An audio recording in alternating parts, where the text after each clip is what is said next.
What's up, everyone? Hey, Mike Hambright from FlipNerd.com. I recently hosted an online event for members of my professional real estate investor Facebook group, which you can access by visiting FlipNerd.com/professional. It's only for professionals, not new folks, but I wanted to share this with everybody. And today I wanted to share this amazing event that we call the Freedom Series with 8 industry legends. Today's episode is with Pat Precourt. What's up, Pat? How are you, buddy? I'm awesome, brother. Awesome. Hey, totally fitting. You've got the American flag right behind you, and the reason we're doing this whole event happens to be around just the idea of kind of latching on to the holiday that's coming up, 4th of July. And I've been thinking about. I mentioned this earlier, so some people have already heard this, but just I think my favorite holidays of the year. This might sound a little weird. Are the 4th of July and Thanksgiving. And it's an opportunity to kind of reflect on all that we're blessed for, all that we have in this opportunity in this industry and in life, and certainly in this country, right? And so that's why I wanted to do this event. So hopefully everybody's getting some good value here. Next up, we got my buddy Pat Precourt, really an industry legend, just a huge giver himself. Everybody that I bring on, I've talked about this before. When I do all these events, I ask my friends to join me because they're big givers. We all like to help each other, and they have a lot to share that hopefully inspires you to take your business to the next level. So Pat, maybe just take a minute for those that might not know you that are on here, just kind of who you are. And then I want to kind of jump into what, maybe share what freedom means to you. Sure. So I've been involved in real estate since late 90s. I've been strong, heavy in the short sale stuff for many years. Have gone through the fix and flip phase for a bunch of years, got into what I called high risk, high reward properties, which are expertise coming out of the negotiation of liens and debt in the short sale space, got us into understanding how to get rid of title issues and things like that, or contaminated oil tank issues and all that kind of crazy stuff, right? All the stuff nobody else wanted. We spent a lot of time there. Spent a bunch of years in the specifically in the real estate education space along the way. That really helped move me into. At least that was the seed work to where I am now, which is in the personal, probably the best way to describe it is just personal behavior, understanding our behavior and how to alter our behavior to get the results we want. And that's probably the simplest way to describe it. Competitive athlete, played 17 years of rugby, a bunch of years in martial arts and cage fighting. And I don't know, that's me in a nutshell. I'm glad you're my friend. I don't ever want to fight you, Pat. So, hey, for those of you that are listening, that are joining in here, or even those that are joining later, just chat if you haven't already what freedom means to you. And I want to ask you that same question, Pat. You've been in this business a long time. I know you're a big patriot, and I know that you, as an entrepreneur, you appreciate all the opportunities that we've had being a part of real estate and being in this country, right? So maybe just share what freedom means to you as an entrepreneur. So I don't know if it's as an entrepreneur is just a human soul, right? Sure. But I fought this a while because it was what I thought was freedom wasn't freedom. As a matter of fact, it seemed to get further and further away from freedom, and it never even occurred to me what was going on until I met some dudes that I work with from the personal development side that were 55 years old. They're coming out of Wall Street. They have more money than they could ever do anything with. They have more cars and house they know what to do with, but they've burnt through their third marriage. Their kids freaking hate them, and they can't even get a friend to go out to dinner with them unless they're pieing. You know what I mean? And they thought they knew what freedom was too, but their misalignment with what it meant. So my point is, I spent a lot of time deep diving into this, and I'll break it down really simply, Mike, into 3 types of freedom. Right. One of them is freedom from something, like liberating ourselves from something. Second is freedom to do something. And then third, and this is the big one, freedom to become someone that we want to become. Right. And there's a migration between the 3. But the first one, freedom from something, that's like freedom from the 9-to-5 job, right? As an example, well, you got to earn that. There's certain things you got to do to make that happen. But also it could be freedom from other anchors in your life, other commitments, other things, other holes you've dug yourself into. And I'll say this, and it's not gonna, it may resonate differently with different people, but every time we make a commitment, we give up freedom.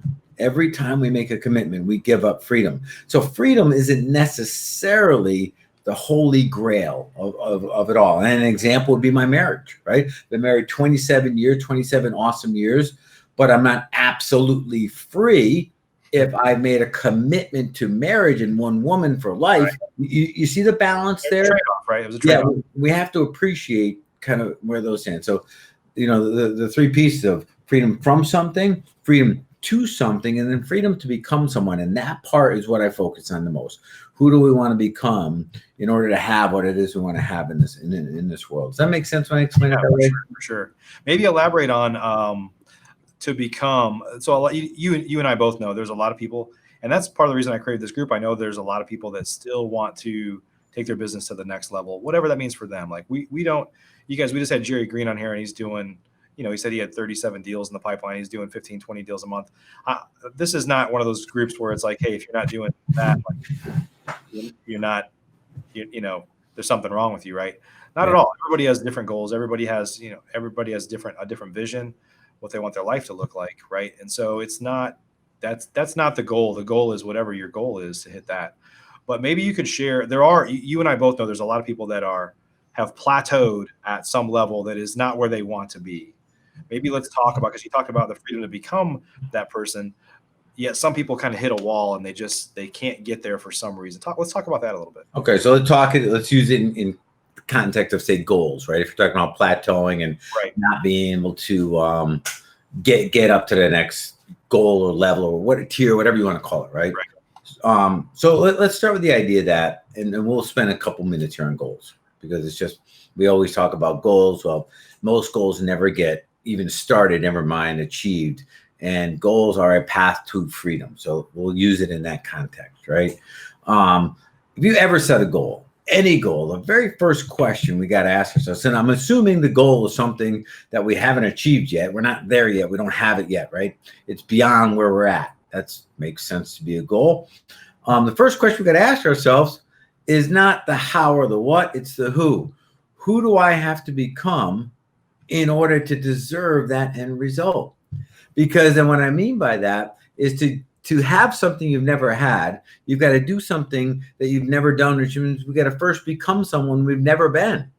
And we fail often to ask that question. It might require that we become a little more courageous because we got to overcome certain fears. It might require that we get a little more discipline in our daily actions. We add consistency into the process. It might require that we become a little more grateful for what we already have, because our lack of being grateful is what stops us from driving harder and further along, right? Yep. But that's a starting point in breaking through these plateaus to that next thing.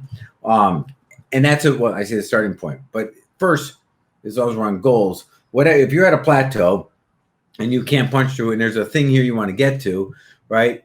You got to get crystal clear on what that thing is. An example would be, I want to lose some weight. That ain't crystal clear, because there's a whole bunch of ways that can happen. And how would you even know if you achieved it when it's got such a loose definition? Example, Mike, you come into my gym, say, man, I want to lose some weight. And I lop off your right arm. Done, Mike, pay up. It's not what I meant, Pat.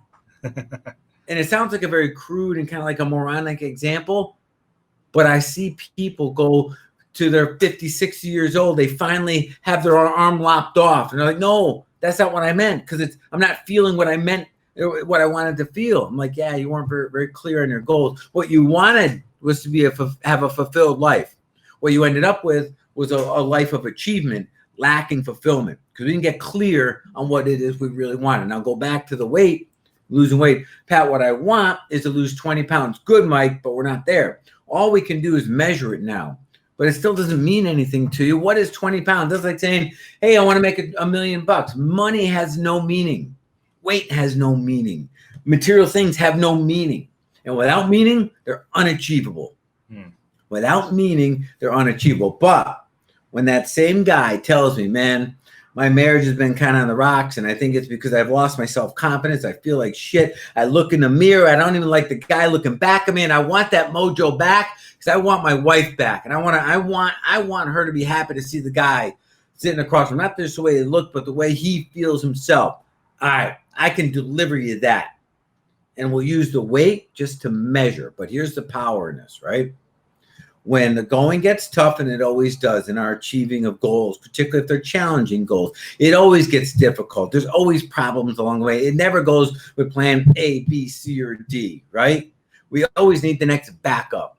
If we don't have that deep-seated, real genuine why we're doing it, the real meaning behind it, we're going to quit.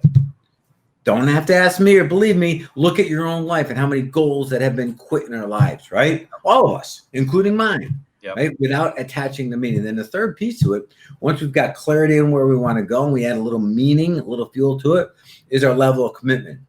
It's funny. I just got off the phone with a client of mine talking about his commitment and his lack thereof. And I always use a qualifying question. How committed are you? If 1 is you really don't give a crap. If it happens, it does. If it doesn't, it doesn't. 10 being you're as committed as you are to taking your next breath, right? Which for all of you listening, you never miss your next breath. You always take it, always, no matter what, no matter how busy you are, how stressed you are, how tired you are, no matter what, you always take your next breath. That level of commitment's a 10. How committed are you? And the typical answer will be like a 7 or an 8, sometimes even a 9. Right? And so your 9 is as good as a 0. And here's why. When you tell me it's a 9, you leave yourself a way out. Well, what if? Well, guess what? You will take that exit door somewhere along this journey because you're going to be challenged to that level. That's how life works. And if you leave that door open, even cracked, you're sneaking through it when you're weak, when you're down, when you're depressed, when you're in your rut. Unless you're level 10, your commitment don't count. You're going where shit, you're wasting your time. And that's where we start in getting over. You ask, how do you get through that next level, that plateau? You got to put a little energy. You see how I get a little juiced up just talking about it. You got to get into the game here and desire this stuff and want this stuff.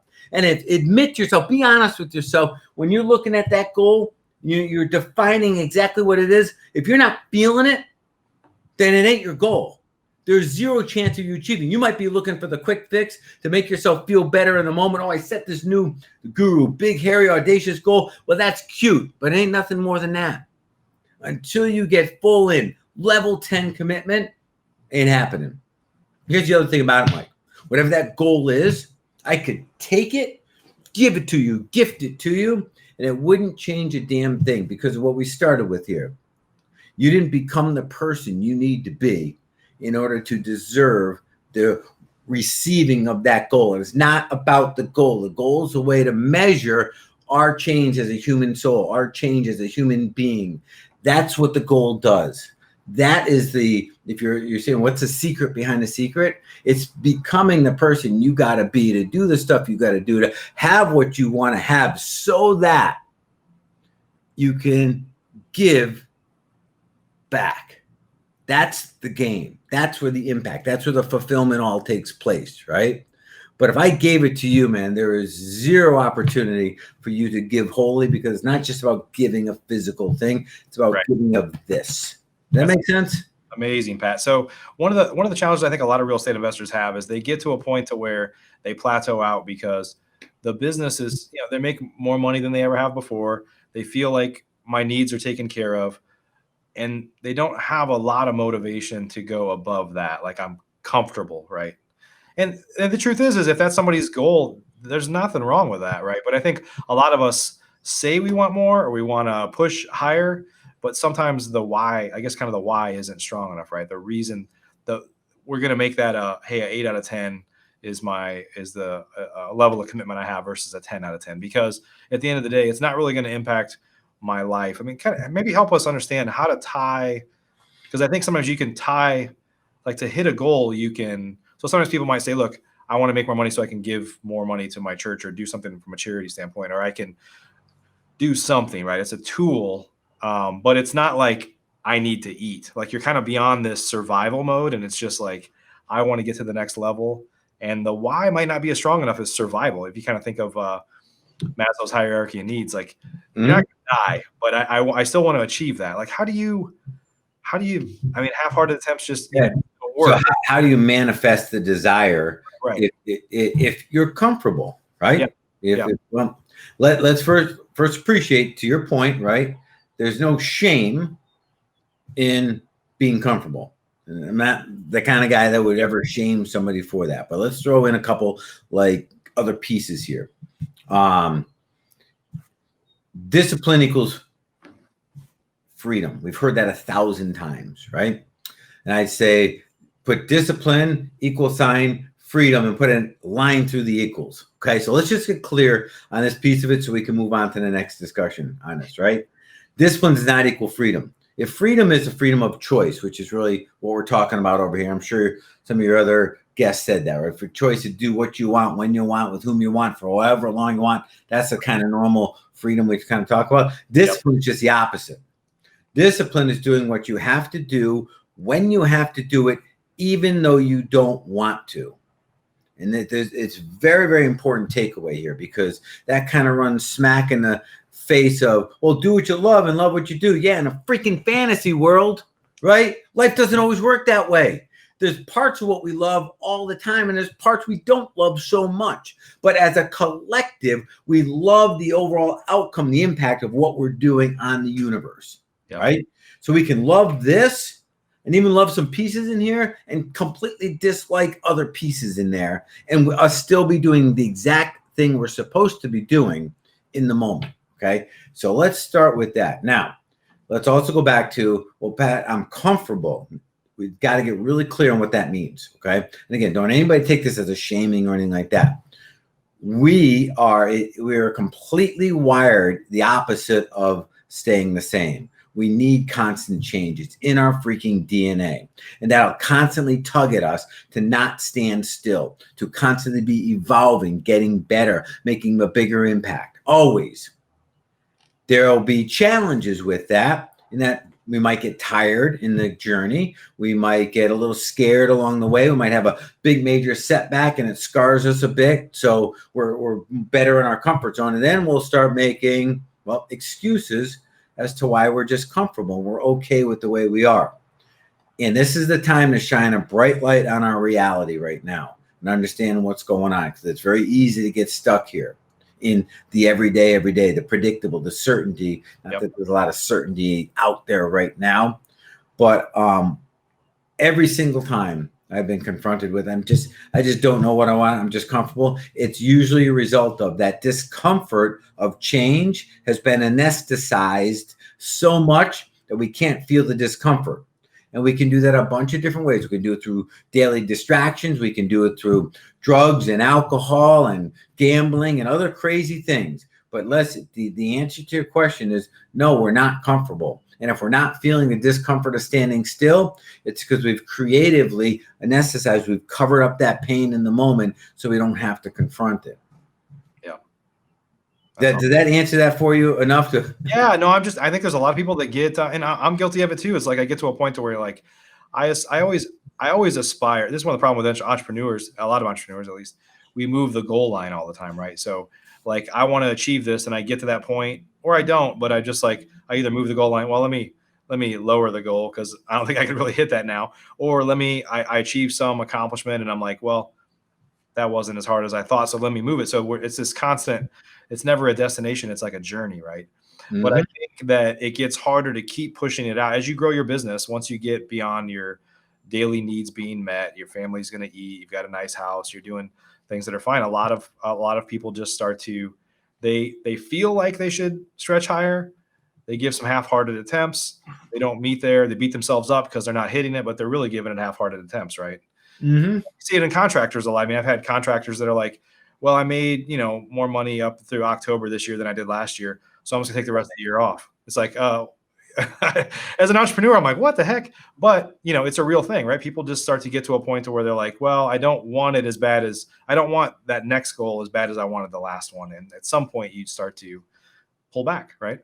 Yeah. And and again, this is passing judgment on no one, right? Because you go through seasons in your career. For sure. And I've absolutely gone where I pushed hard, and just needed a freaking break, man. I got to a plateau and I just needed some time, wasn't quitting, wasn't undoing anything, but I wasn't ready to jump back in the game. Does that make sense what I'm saying? Yeah, for sure. We pushed so far, got things working awesome. The revenue's coming in. We're stabilized. Last thing I wanted to do is create more instability. Well, that plateau gets old. It really does, because it lacks fulfillment. Yeah. Okay? When you look at it this way, Mike, okay, we're all given these a set of innate God-given skills and talents from birth, unique and special, each one of us, right? One-off recipe. It's our responsibility to make the most of those gifts. And we can't do that sitting on our butt. And it's built in our system to make sure that doesn't happen. Yeah. It's okay to take a break, no doubt, right? When my youngest gets through high school, which is 3 years from now, my wife and I are going to take a year off. We're going to go do this thing called the Great Loop in a boat, you know? Most likely about a month in, I'm going to be losing my freaking mind, okay? And wanting to do something, and then we'll figure out how to do it on the road. But that's okay. Doesn't mean you're still not growing and moving forward. But I would caution anyone, if you just find you're completely lacking any desire to move forward, appreciate that it's not that you don't have the desire. There's something else going on, and it's worth looking into your soul a little, figuring that out, man. Yeah. Yeah, I think a lot of entrepreneurs, sometimes we feel guilty for sometimes not wanting more. But like you said, sometimes it's just like, just take a break. Like, you don't have to constantly be taken to the next level. You can just pause and that brings up like that whole thing of grind. Like grinding is like, I don't know, admirable or something. Right. My world is not, man. You know, I don't know, the rugby field, we grind. It hurts. And my body shows the grinding scars from that. But on a daily basis, the last thing I want to do is grind, right? Yeah, I agree. And every once in a while, you find yourself in a spot, man, where you got to go hard. But that's not the goal. That's the exception. That's the fill-in spot, you know? Yep. I agree. So, Pat, you've been around a lot of investors for a long time. What do you think differentiates those that kind of meet their goals? Those are that are staying successful is a weird word, because everybody's goal is different, right? But let's just give the context of meeting their goals, what they really want to accomplish. Some people fall short of that and they never get there, and then some do. Now, in this group, the people that are going to be listening to this are more experienced investors, not really newbies in this group. So talk about those that kind of just, are able to hit their goals without a lot of strife, and then some that just can never seem to get there. Yeah. What differentiates those people? We talked a little bit about this, but I'll bring it up and I'll put it kind of, again, context here.